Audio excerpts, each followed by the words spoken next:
Good morning बच्चों। आज का अपना टॉपिक आमंड का व्यवस्था दृष्टिकोण, सिस्टम अप्रोच, संरचनात्मक कार्यात्मकवाद क्या है, जिसकी शुरुआत अपन ने कल करी थी। और कल वाले लेक्चर में अपन ने स्पष्ट करने का प्रयास किया कि आधुनिक राजनीतिक विश्लेषण में, मॉडर्न पॉलिटिकल एनालिसिस में संरचनात्मक कार्यात्मक दृष्टिकोण एक बहुत लोकप्रिय और बहुत अधिक लाभप्रद दृष्टिकोण रहा।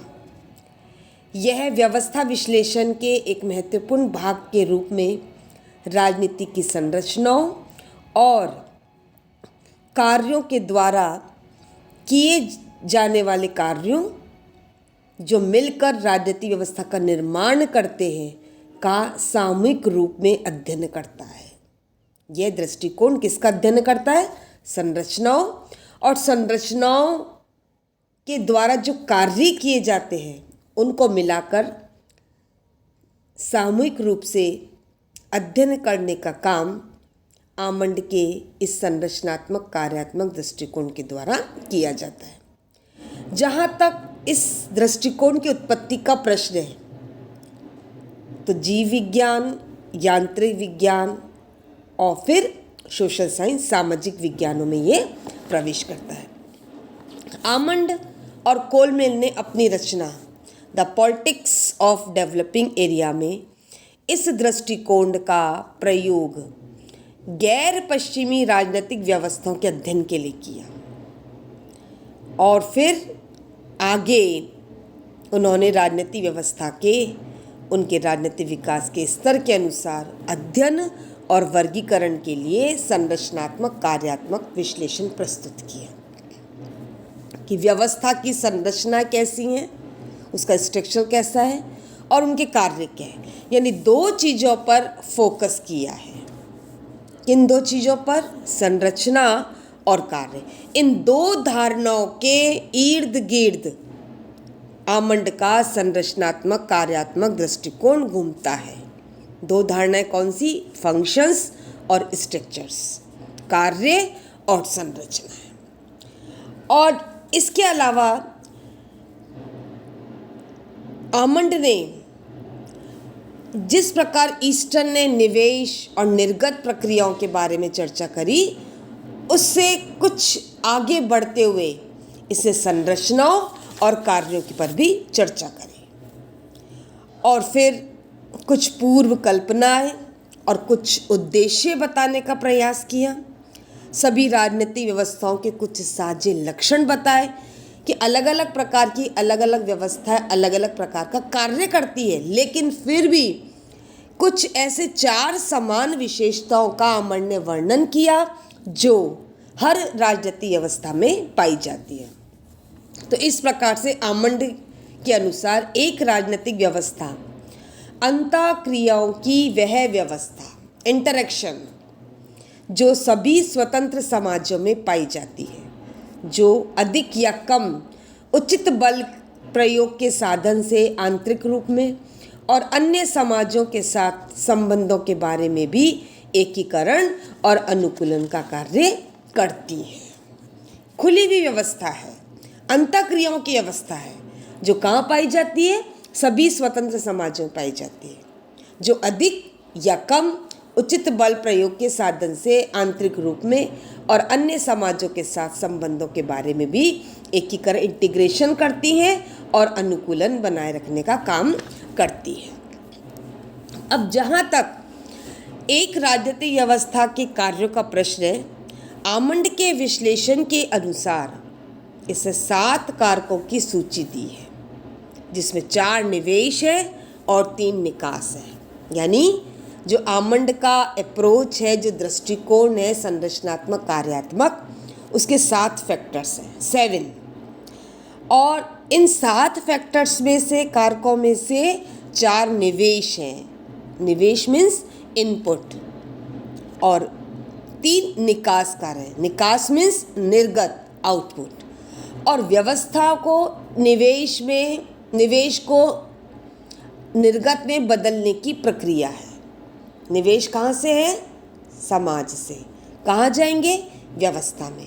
तो निवेश और निर्गत, तो 4 तो निवेश किसके अनुसार? आमंड के अनुसार, जिसमें मूल्य, नियम, राजनीतिक व्यवस्था के लिए उचित व्यवहार का ढंग और भर्ती मांगों का स्पष्टीकरण आते हैं। जहाँ तक राजनीतिक सामाजिकरण और भर्ती का प्रश्न है, यह कार्य जिनसे जनता लोग अपनी राजनीतिक संस्कृति के गुणों को ग्रहण कर राजनीतिक भूमिका निभाने के लिए आगे आते हैं, यानी अधिक से अधिक व्यवस्था में प्रवेश करते हैं। और राजनीतिक संस्कृति क्या है? पॉलिटिकल कल्चर क्या है? व्यवस्था के प्रति लोगों का दृष्टिकोण, व्यवस्था के प्रति लोगों की मनोवृत्ति, व्यवस्था के प्रति लोगों की सोच, व्यवस्था के प्रति लोगों के वैल्यू। तो पहला निवेश राजनीतिक सामाजिकरण और बढ़ती, यानी पॉलिटिकल सोशलाइजेशन एंड रिक्रूटमेंट, वह कार्य जिसमें लोग अपनी राजनीतिक संस्कृति के गुणों को ग्रहण कर राजनीतिक भूमिका निभाने के लिए अधिक से अधिक व्यवस्था में प्रवेश करते हैं। दूसरा जो निवेश कार्य है, हित स्पष्टीकरण, विभिन्न समूहों द्वारा हितों को स्पष्ट करने के क्षेत्र से जुड़े हुए कार्य। जो विभिन्न समूह हैं, अपने अपने हितों को स्पष्ट करने के क्षेत्र से जो कार्य करता है वह है हित स्पष्टीकरण। तीसरा, हित समूहीकरण, स्पष्टकृत मांगों का समूहीकृत करना। जो मांगे हैं समाज से आती हैं, उनको ग्रुप में सही रूप में प्रस्तुत करना। राजनीतिक संचार, पॉलिटिकल कम्युनिकेशन, विभिन्न माध्यमों के द्वारा मांगों को निर्णय करने वाली संरचनाओं तक पहुंचाना। जो समाज की मांगे हैं, उसके विभिन्न चैनल हैं, चैनल के माध्यम से मांगों को व्यवस्था तक पहुंचाना, जिससे कि व्यवस्था के द्वारा निर्णय लिया जा सके। तो कितने प्रकार के निवेश कह लीजिए, इनपुट कह लीजिए, मांग कह लीजिए, डिमांड कह लीजिए। तो राजनीतिक सामाजिकरण और बढ़ती, हित स्पष्टीकरण, हित समूहीकरण और राजनीतिक संचार, ये 4 प्रकार की मांगों का, 4 प्रकार के निवेशों का, 4 प्रकार के इनपुट का, ये 4 प्रमुख फैक्टर्स हैं आमंड के संरचनात्मक कार्यात्मक दृष्टिकोण के। निकास, आउटपुट, जो ऊपर इनपुट गिना है उनको आउटपुट में बदलने का प्रति। नियम निर्माण, रूल मेकिंग, वैधानिक कार्य है। नियम लागू करना, रूल इम्प्लीकेशन, कार्यकारिणी कार्य करना। और नियमों द्वारा निपटारा, न्यायिक निर्णय। व्यवस्थापिका, कार्यपालिका और न्यायपालिका, नियम का निर्माण करना, नियमों को लागू करना और नियमों का निपटारा करना। आमंड के अनुसार निवेश कार्य गैर सरकारी उपव्यवस्थाओं द्वारा, समाज के द्वारा और सामान्य वातावरण के द्वारा किए जाते हैं, जबकि निकास कार्य सरकार के द्वारा किए जाते हैं। यानी निवेश तो कहाँ से आ रहा है? समाज से आ रहा है। जो गैर सरकारी व्यवस्थाएं हैं, सब सिस्टम है, आर्थिक सिस्टम, सामाजिक सिस्टम, धार्मिक सिस्टम, विभिन्न प्रकार के समूह संगठन, वहाँ से तो निवेश कार्य आ रहे हैं। और निकास कार्य किसके द्वारा किया जा रहा है? सरकार के द्वारा। नियम कहाँ बनाए जा रहे हैं? नियमों को लागू कौन कर रहा है? सरकार कर रही है। चूँकि निवेश कार्य सामान्य वातावरण में हो सकते हैं, इसलिए इनको निकास कार्यों के रूपांतरण की प्रक्रिया से गुजरना पड़ता है। निवेश और निकास एक दूसरे के पूरक होते हैं। ये है आमंड के अनुसार निवेश और निर्गत कार्य एक राजनीतिक व्यवस्था के अंतर्गत। निवेश का यानी मांग का, डिमांड का व्यवस्था में आना कहाँ से? समाज से, सब सिस्टम से, गैर सरकारी संस्थाओं से। और कहाँ जाना? सरकारी व्यवस्था में, सरकार में जाना कि नियम वहीं बनेंगे, कानून वहीं बनेंगे, वहीं लागू होंगे।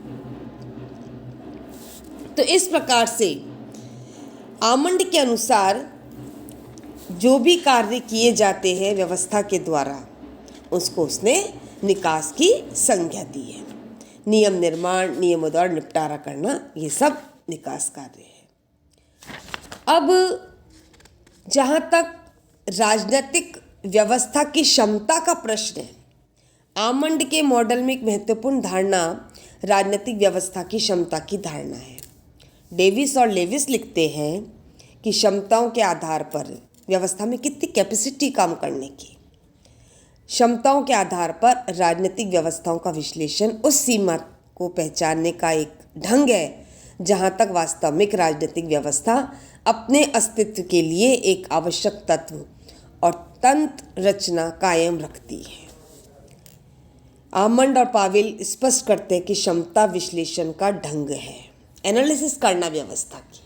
तो व्यवस्था के एनालिसिस करने के लिए हम उस व्यवस्था की क्षमता को देखेंगे कि उचित मांगों कैसे स्वीकार करते हैं, अनुचित मांगों कैसे अस्वीकार करते हैं, किस प्रकार नियम बनाए जाते हैं, किस प्रकार लागू किए जाते हैं। ये सब व्यवस्था के विश्लेषण का ढंग है जिसके द्वारा राजनीतिक व्यवस्था के द्वारा अपने सामाजिक और अंतर्राष्ट्रीय वातावरण में वास्तव में किए जाने वाले कार्यों का अनुभववादी अध्ययन किया जाता है।